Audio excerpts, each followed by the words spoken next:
Здравейте, аз съм Добоник и ще правя трета кандидатура за The Godcraft.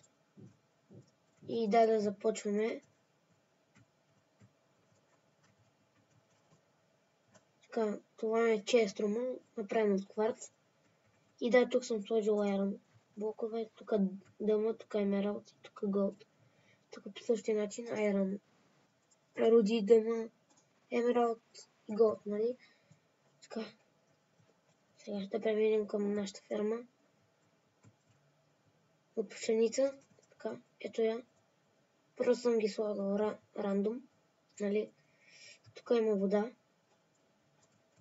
И да. Така, тази ферма е за картофи. Също тук съм ги слагал рандом, нали? Тук пак е водата. И да, това са двете малки фермички и един малък честрум. Така, сега ще покажем къщата, само да сложа една врата.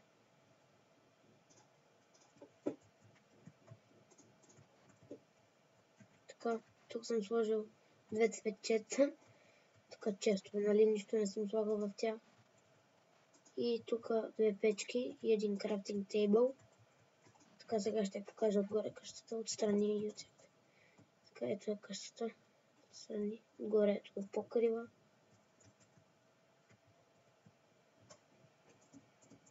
И да, само да кажа, че кандидатурата не включва това село. Нали? И да, това беше от мен. Надявам се кандидатурата и клипа да ви е харесал. Чао!